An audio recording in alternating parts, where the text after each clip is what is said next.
Nič, jaz grem, se veš, da me doma čaka še debata.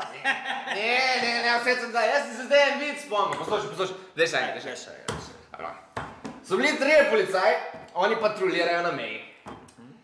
So bili Slovenc, Italijan pa Hrvat. In oni čujejo tam nek džumbus v grmovju.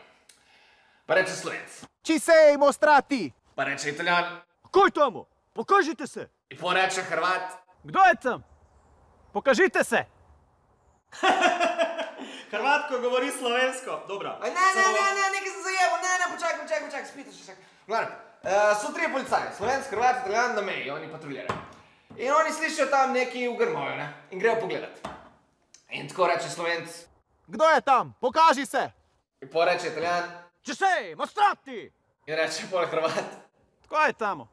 Ajde, pokažite se. Ja, tako je. In še vedno noben ne pride iz grmovja, ampak se še zmeraj sliši, da je neki noter, ne? In reče Slovenc. Pokažite se ali pa spet dvignemo ceno vinjete. In reče pol Italijan. Pokažite se ali pa spet dvignemo cene smuči, še niente sconto. Pol Hrvat. Ajde, iskočite, inače zovem na Breganu pa ćete čekati u koloni svaki put kad budete išli na Krk i na svaki trajekt ćete čekati. No in iz grma še vedno ne pride ništa, niente. In oni 3 še vedno čakajo, oni potegnejo ven pištole, počasi grejo proti grmu, ne? Ko kar naenkrat ven skoči en ogromen medved. In veš, kak reče medved 3 policajem? Ne. 3 hodni meni. Pa dobro, tudi vic bi mi lahko v 2 stavkih povedal. Ja, ampak je ful boljš, če si ga predstavljaš.